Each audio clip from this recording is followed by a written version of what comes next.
Mas eu estava em um avião no leste, há alguns anos atrás, e o homem sentado do outro lado, oposto a mim, era o prefeito de Charlotte, Carolina do Norte. O nome dele era John Belk. Algum de vocês provavelmente o conheceu. E havia um homem bêbado lá, e ele levantou de sua poltrona 2 ou 3 vezes. Ele estava incomodando todo mundo com o que ele estava fazendo. Ele estava dando tapinhas na aeromoça e a beliscando quando ela passava. E todos estavam chateados com ele. E finalmente John Belk disse: "Você sabe quem é que está sentado aqui?" E o homem disse: "Não, quem?" Ele disse: "É Billy Graham, o pregador." O homem disse: "Não me diga." Ele se virou para mim e disse: "Toca aí." Ele disse: "Seus sermões realmente me ajudaram."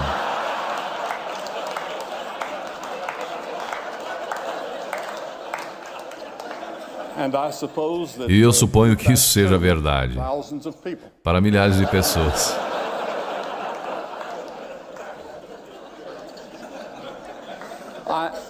Eu sei como vocês estão vislumbrando o futuro e como ouvimos um pouco dele aqui hoje. Eu gostaria de viver nesta época e ver como seria, mas não irei, porque já tenho 80 anos, este é o meu 80º ano, e eu sei que meu tempo é curto. Eu tenho flebite em ambas as pernas no momento, e foi por isso que eu precisei de uma pequena ajuda para subir aqui, porque eu tenho o mal de Parkinson adicionado a isso e alguns outros problemas que eu não falarei sobre isso. Mas esta não é a primeira vez que tivemos uma revolução tecnológica.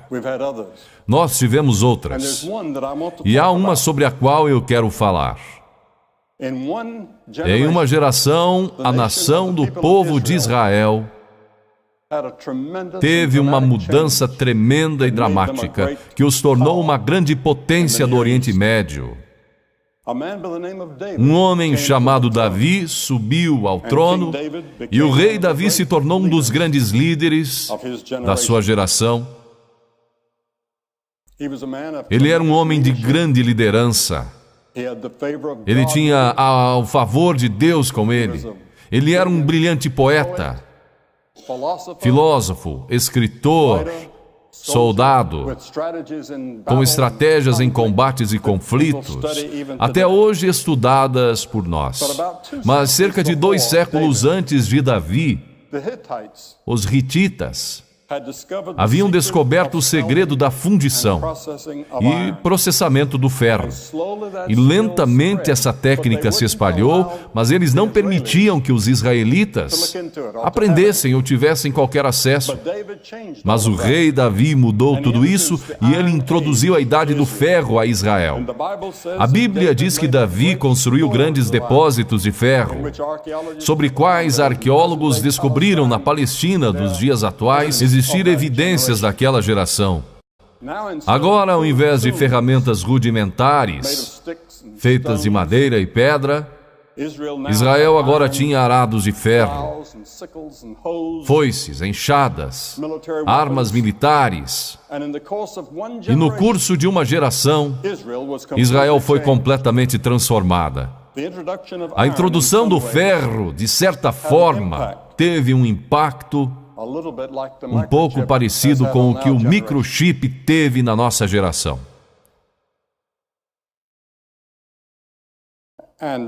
E Davi descobriu que havia muitos problemas que a tecnologia não podia resolver, ainda havia muitos problemas sem solução, e eles ainda estão conosco e vocês ainda não os solucionaram, e eu não ouvi ninguém aqui falar sobre isso. Como solucionamos esses 3 problemas que eu gostaria de mencionar? O primeiro que Davi viu era o mal do ser humano. De onde ele vem? Como resolvemos isso? Inúmeras vezes no livro de Salmos, que Gladstone diz ser o maior livro do mundo, Davi descreve o mal da raça humana, e ainda assim ele diz: Ele restaura minha alma.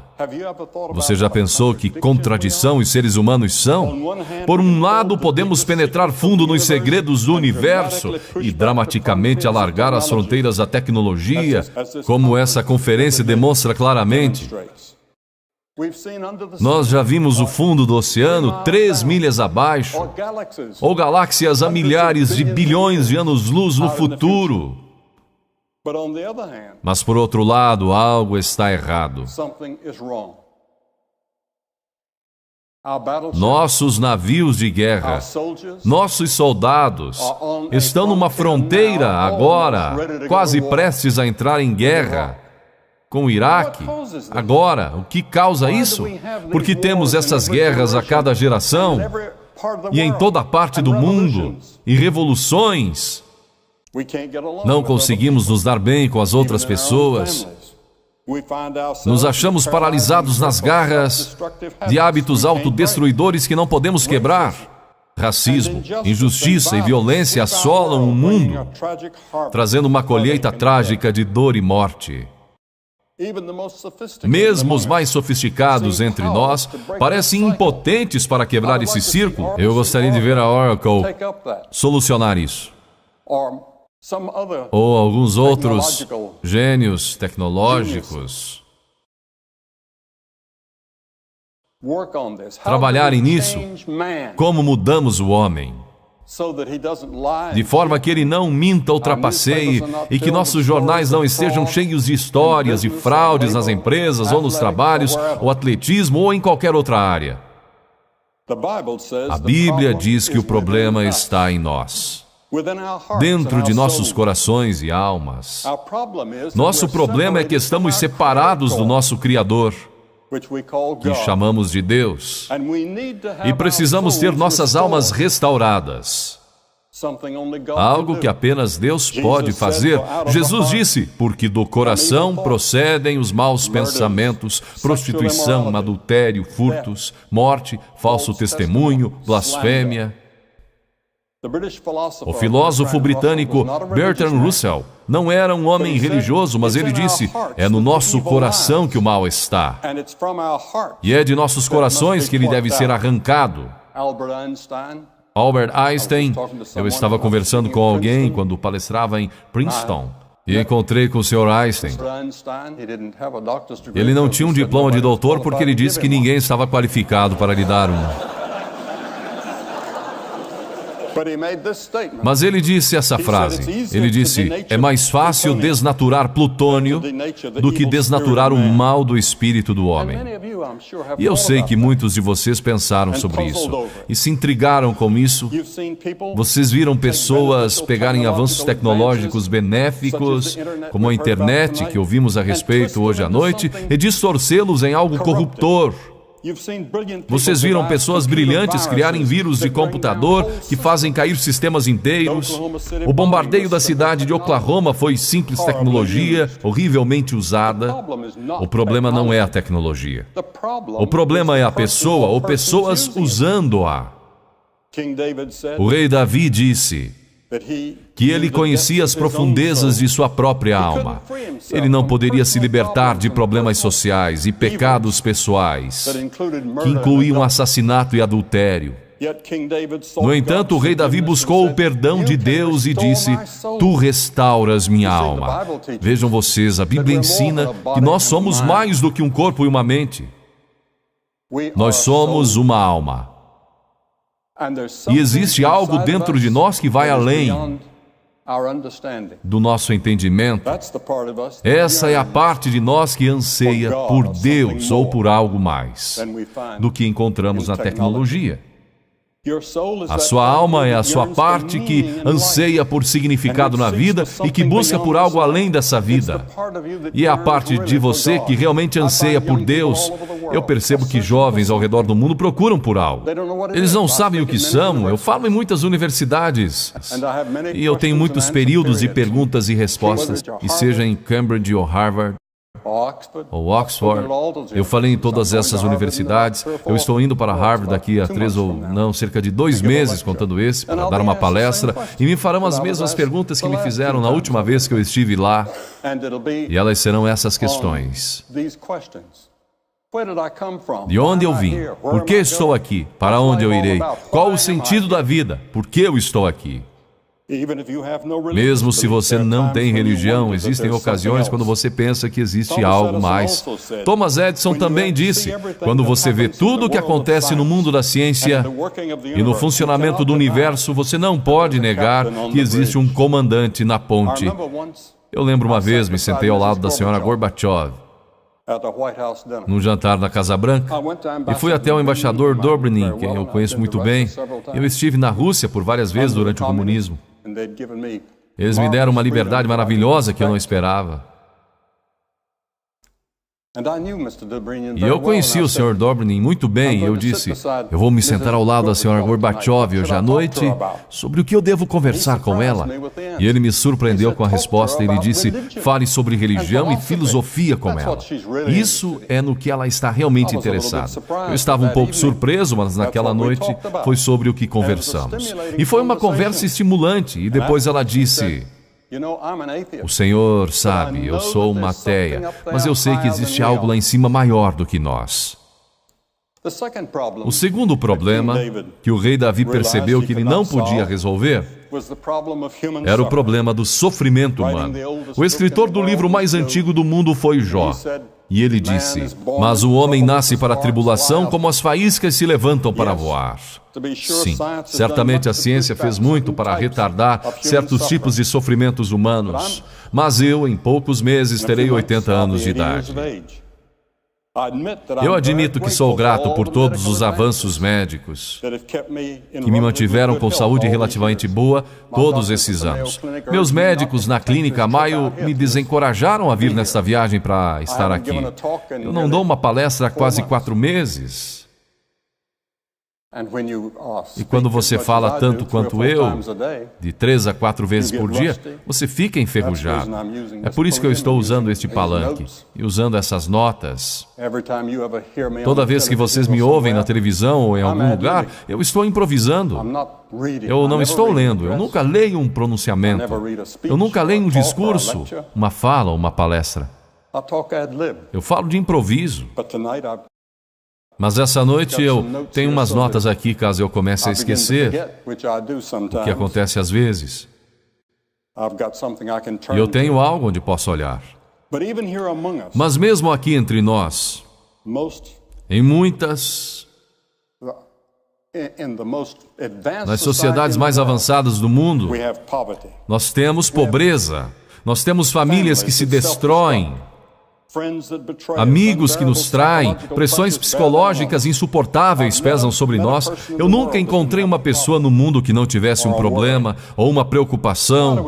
Por que sofremos? É uma pergunta antiga que nós não respondemos. No entanto, Davi mais uma vez disse que ele iria se voltar para Deus. Ele disse: o Senhor é o meu pastor. O último problema que Davi sabia que ele não podia resolver era a morte. Muitos comentaristas dizem que a morte é o assunto proibido na nossa geração. A maioria das pessoas vivem como se elas nunca fossem morrer. A tecnologia projeta o mito do controle sobre a nossa mortalidade. Nós vemos pessoas em nossas telas de cinema. Marilyn Monroe é tão bonita nas telas como ela era pessoalmente, e muitos jovens pensam que ela ainda está viva. Eles não sabem que ela está morta. Ou Clark Gable, ou quem quer que seja, as velhas estrelas, elas voltam a viver. E elas são tão maravilhosas naquela tela como eram pessoalmente. Mas a morte é inevitável. Há algum tempo atrás eu falei em uma sessão adjunta do Congresso, ano passado, e nós nos reunimos naquela sala, a sala das estátuas. Mais ou menos 300 delas estavam lá. E eu disse: existe uma coisa que temos em comum nessa sala. Todos nós juntos, republicanos ou democratas, ou qualquer outro. Eu disse: todos nós iremos morrer. E nós temos isso em comum com esses grandes homens do passado que estão nos olhando do alto. E é frequentemente difícil para os jovens entender isso. É difícil para eles entenderem que eles irão morrer. Assim como o escritor do livro de Eclesiastes escreveu, ele disse: há tempo para todo propósito debaixo do céu, há tempo de nascer e tempo de morrer. E eu estive junto ao leito da morte de muitas pessoas famosas, as quais vocês reconheceriam. Eu falei com elas. Eu as visitei em seus momentos de agonia, quando elas estavam morrendo de medo. No entanto, alguns anos antes, a morte nunca havia passado pelas suas cabeças. Eu falei com uma mulher semana passada, cujo pai era um médico famoso. Ela disse que ele nunca pensava em Deus, nunca falava sobre Deus e não acreditava em Deus, ele era ateu. Mas ele disse, quando ele estava para morrer, ele sentou-se do lado da cama um dia e perguntou à enfermeira se ele poderia ver o capelão. E pela primeira vez na vida dele, ele disse que ele iria pensar no inevitável e sobre Deus. Existiria um Deus? Há alguns anos atrás, um estudante universitário me perguntou: qual é a maior surpresa da sua vida? Eu disse: a maior surpresa da minha vida é a brevidade da vida. Ela passa tão rápido. Mas não precisa ter que ser dessa maneira. Wernher von Braun, após o término da Segunda Guerra Mundial, concluiu: a ciência e a religião não são antagônicas. Pelo contrário, elas são irmãs. Ele colocou isso a nível social. Eu conhecia bem o Dr. Von. E ele disse: falando por mim mesmo, eu posso apenas dizer que a grandiosidade do cosmos serve apenas para confirmar uma crença na certeza de um Criador. Ele também disse: em nossa busca para conhecer a Deus, eu vim a crer que a vida de Jesus Cristo deve ser o foco de nossos esforços e inspiração. A realidade dessa vida e da ressurreição dele é a esperança da humanidade. Eu falei várias vezes na Alemanha, na França e em diferentes partes do mundo. 105 países onde tive o privilégio de falar. E um dia me convidaram para visitar o chanceler Adenauer, que era visto como um fundador da Alemanha moderna desde a guerra. E ele uma vez disse para mim: jovem, ele disse, você acredita na ressurreição de Jesus Cristo? E eu disse: Senhor, eu acredito. Ele disse: eu também. Ele disse: quando eu der baixa, eu vou gastar meu tempo escrevendo um livro sobre por que Jesus Cristo ressuscitou e por que é tão importante acreditar nisso. Em uma de suas peças, Alexander Solzhenitsyn descreve um homem morrendo que diz para aqueles reunidos ao redor da sua cama: o momento que é terrível para sentir arrependimento é quando alguém está morrendo. Como alguém deve viver para que não tenha arrependimento na hora da morte? Blaise Pascal fez exatamente essa pergunta na França no século XVII. Pascal foi chamado de arquiteto da civilização moderna. Ele era um cientista brilhante, nas fronteiras da matemática, mesmo quando adolescente. Ele é visto por muitos como o fundador da teoria da probabilidade e o criador do primeiro modelo de um computador. E é claro que todos vocês estão familiarizados com a linguagem do computador que leva o nome dele. Pascal explorou em profundidade nossos dilemas humanos, do mal, sofrimento e morte. Ele estava espantado com o fenômeno que temos considerado, que as pessoas podem alcançar graus extraordinários na ciência, artes e empreendimentos humanos, e ao mesmo tempo estão cheias de raiva, hipocrisia e têm ódio de si mesmas. Pascal nos via como uma mistura impressionante de gênio e engano próprio. Em 23 de novembro de 1654, Pascal teve uma experiência religiosa profunda. Ele escreveu essas palavras no seu diário: eu me submeto completamente a Jesus Cristo, meu Redentor. Um historiador francês disse, 2 séculos mais tarde: raramente um intelecto tão grande se submeteu com tanta humildade à autoridade de Jesus Cristo. Pascal veio a crer não somente que o amor e a graça de Deus podiam nos trazer de volta a harmonia, mas ele creu que seus pecados e falhas poderiam ser perdoados e que quando ele morresse, ele iria para um lugar chamado céu. Ele experimentou isso de uma maneira que foi além da observação científica e da razão. Foi ele que criou o tão conhecido ditado: o coração tem razões que a própria razão desconhece. Igualmente bem conhecida é a aposta de Pascal. Essencialmente ele disse isso: se você aposta em Deus e se abre para o seu amor, não terá perdido nada, mesmo se estiver errado. Mas se você apostar que Deus não existe, então você pode perder tudo nesta vida e na vida por vir. Para Pascal, conhecimento científico se empalidecia diante do conhecimento de Deus. O conhecimento de Deus ia muito além que qualquer coisa que passara pela mente dele. Ele estava pronto para encontrar Deus quando ele morreu com 39 anos. O rei Davi viveu até aos 70 anos, um longo tempo na sua era. Mas ele também teve que encarar a morte. E ele descreveu essas palavras: ainda que eu andasse pelo vale da sombra da morte, não temerei mal algum, porque tu estás comigo. Essa foi a resposta de Davi para os 3 dilemas: do mal, sofrimento e morte. Esta pode ser a sua também, quando você busca o Deus vivo e permite que Ele preencha a sua vida e lhe dá esperança para o futuro. Quando eu tinha 17 anos de idade, eu fui nascido e educado numa fazenda da Carolina do Norte. Eu ordenhava vacas toda manhã e tinha que ordenar as mesmas vacas todas as noites quando eu chegava da escola. E havia 20 delas que eu tinha, pelas quais eu era responsável. E eu trabalhava na fazenda e tentava não ficar atrás nos meus estudos. Eu não tirava boas notas do colégio. Eu não as tirava na universidade. Até que algo aconteceu no meu coração. Um dia eu me encontrei cara a cara com Cristo. Ele disse: eu sou o caminho, a verdade e a vida. Você pode imaginar isso? Eu sou a verdade. Eu sou a personificação de toda a verdade. Ele era um mentiroso? Ou ele era um louco? Ou ele era o que ele alegava ser? O que ele era? Eu tinha que fazer aquela decisão. Eu não podia provar isso.